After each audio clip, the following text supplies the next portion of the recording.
a very complex set of brain chemistry that when she's around me, she feels good and she thinks I'm interesting and whatever. And so she says that to let me know that she feels those things. Okay, now, if what you say is true, my experience contradicts that. Why? I am convinced that I could be a deadbeat dad. Mm-hmm. I'm convinced I could really love and provide for my children.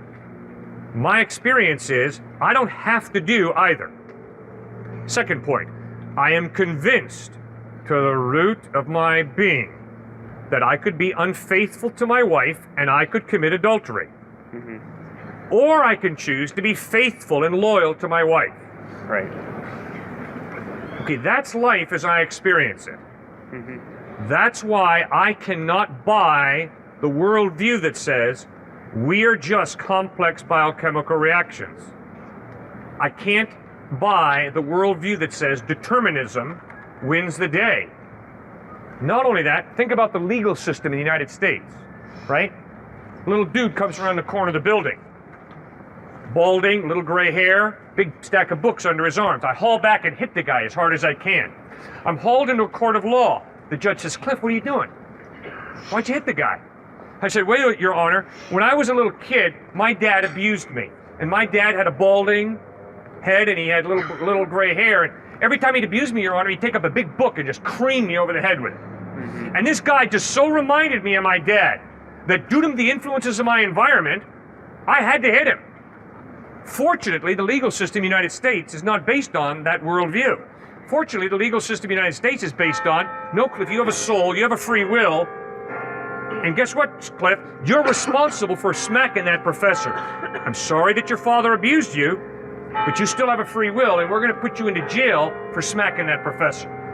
Yeah, but by a turn of the same coin, you could say that, sure, we have people who make bad choices in this country, and the way we're going to change that is through a legal system. It's not necessarily we're saying they had a free will that wasn't natural process and that they just chose to do that. We're saying that because their environment raised to do that, we need to put them in a different environment where they'll be taught not to do that. Mm-hmm. Yep.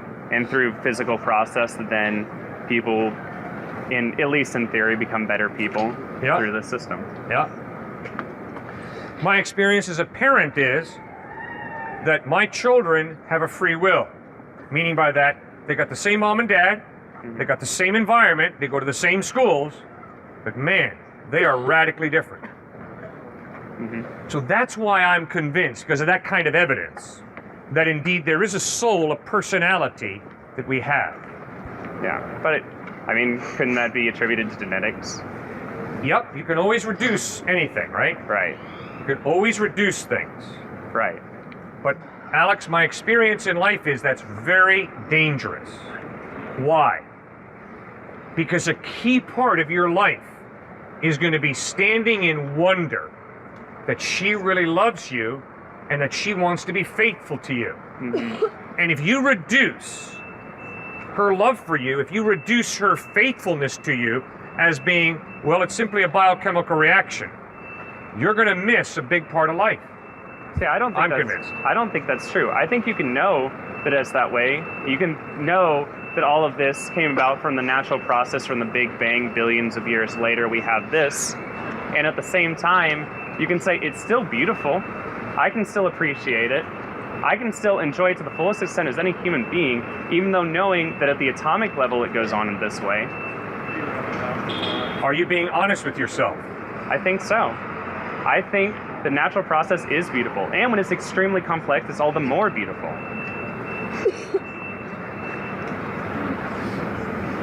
And I am honest with that. That's why I went in to study physics in the first place.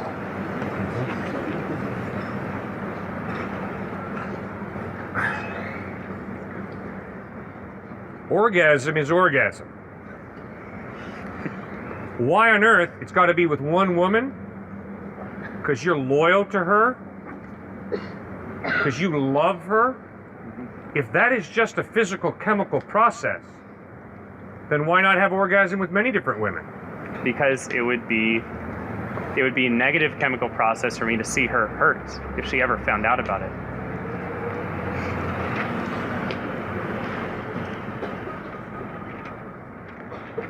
So what happens if she says to you it's fine?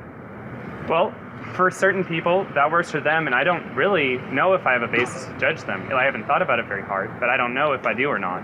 For me personally, if she's the kind of woman who's okay with that, then she's not the one I would have fallen in love with in the first place, because I'm not okay with that kind of relationship. Why? Because, I mean, I don't know specifically for me, it's partially the way I was raised, probably, just partially from the way I was raised and my genetics, my personality today, that if I was in if I could try to have that intimate relationship with two people at the same time, I just, I haven't tried it, but I feel like I'd be really uncomfortable with it. Okay, now I would guess that the reason you feel uncomfortable with it is because you've had some experiences that are evidence that indeed there is more to that relationship with that woman than just hooking up. Mm-hmm. That you really are two individuals with a free will, and you can choose to be loyal to each other, but you don't have to be loyal to each other. I don't care what your environment's taught you. Mm-hmm. You can violate your environment. I mean, isn't that a big part of the whole university experience, the whole college experience, right? We grew up in a certain environment, now we're here, whoopee-doo, let it rip. Right. But isn't that the environment here? Yeah. That suddenly the constraints are removed. Yeah. So. And isn't it absolutely fascinating to watch different people make free choices to respond differently to the environment that's here? Yeah. Or they make, they go with the choices that they think typical of college students, and they go through those, and they decide, I liked this one, I didn't like this one, I'm going to stick with this one, that sort of thing. And then they end up as a certain kind of person based on those experiences. All right. Well, now, Jesus Christ communicates, Alex, I love you. Respond to my love. I would argue that that's free will involved here. Romeo says to Juliet, Juliet, I love you. Would you marry me? Juliet says, talk to me tomorrow. Tomorrow. Romeo says, Juliet, I love you. Would you marry me? Juliet says, tomorrow. Talk to me then. If that pattern continues, Romeo and Juliet will never be married. So love doesn't coerce, it doesn't manipulate, but it reaches, it initiates, and then it waits for a response. Jesus Christ says, Alex, I love you. I died on a cross to forgive you and to give you eternal life. Now, will you respond to me? And I would argue you don't have to respond or not respond. Right. You've got to choose.